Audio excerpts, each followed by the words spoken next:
শীতের সকাল মানেই আমার কাছে কিন্তু ঘড়ির কাঁটার কোনো তাড়া নেই, আছে নিজের মতো করে সময় কাটানোর আনন্দ। তো হ্যালো এভরিওয়ান, আমার আরো একটা নতুন ব্লগে তোমাদের জানাই অনেক অনেক ওয়েলকাম। এটা হলো গত পরশুদিন মানে সানডের ব্লগ। তো সকালে মর্নিং এ ফ্রেশ হই, আমি নিয়ে নিয়েছিলাম আমার কফি। আর সকালে উঠে এরকম গরম গরম কফি খেতে আমার কিন্তু দারুণ লাগে। আর তারপর বড় চলে এসেছিল বাজার থেকে। আর তারপর আমি ভাবছিলামই যে আজকে লাঞ্চ করে কোথাও একটা বেরোবো। আর যেমন ভাবা তেমন কাজ। তো তারপরে আমি আর আমার বর লাঞ্চ কমপ্লিট করে বেরিয়ে পড়লাম। আর আমরা ডিসাইড করলাম যে আজকে একটা মুভি দেখতে যাবো।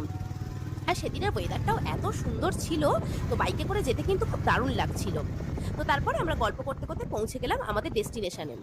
আর আমরা যেহেতু অনলাইনে টিকিট করে নিয়েছিলাম, তাই ঢুকে টিকিট করার কোনো ঝামেলা ছিল না। তাই তারপর আমরা ঢুকে পড়লাম। আর ফাইনালি শুরু হয়ে গেল আমাদের মুভি।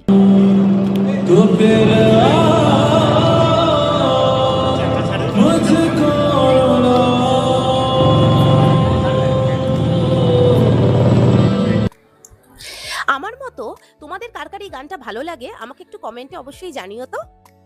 আর তারপর এদিকে দেখো আমরা একটু ফটো তুলে নিচ্ছিলাম। এই ফটোগুলো আমি তোমাদের সাথেও পরে আবার শেয়ার করব। তো ফাইনালি আমাদের মুভি শেষ হলো। আর মুভিটা আমার কিন্তু বেশ ভালোই লাগলো। তোমরা কারা কারা এই মুভিটা দেখলে আর তোমাদের কেমন লাগলো আমাকে জানিও তো। আর তার আগের দিন যেহেতু ইন্ডিপেন্ডেন্স ডে ছিল, তাই চারিদিকটা দেখো কত সুন্দর করে সাজানো না। তো তারপর মুভি দেখে আমরা চলে এলাম ডিনার করার জন্য। এখানে তো আমি আগেও অনেকবার এসেছি, এখানের অ্যাম্বিয়েন্সটা কিন্তু আমার খুব ভালোই লাগে। আমি তোমাদের সাথেও পরে কখনো এখানের পুরো অ্যাম্বিয়েন্সটা শেয়ার করব।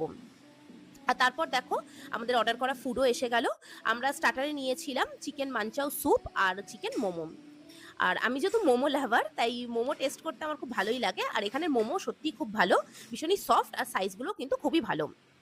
আর তারপর এসে গেল আমাদের মেন কোর্স। আর মেন কোর্সে আমরা নিয়ে নিয়েছিলাম মিক্সড ননভেজ ফ্রাইড রাইস আর তার সাথে চিলি চিকেন। আমি যেহেতু চাইনিজ খেতে ভীষণই ভালোবাসি, তাই যে কোনো জায়গায় গেলেই ফার্স্টে মনে হয় যেন চাইনিজটাই ট্রাই করি। আর এখানে মেন কোর্সটাও খুবই ভালো বানিয়েছিল। আর আমি আর আমার বর দুজনে মিলে দারুণ এনজয় করলাম আমাদের ডিনারটা। এবার ডিনার কমপ্লিট, তো এবার বাড়ি ফেরার পালা। তো মুভি ডিনার সব মিলিয়ে আমরা কিন্তু আমাদের সানডেটা দারুণ এনজয় করলাম। তোমাদের আমার এই উইকেন্ড ব্লগটা কেমন লাগলো অবশ্যই জানিও। আজ তাহলে আসি, টাটা।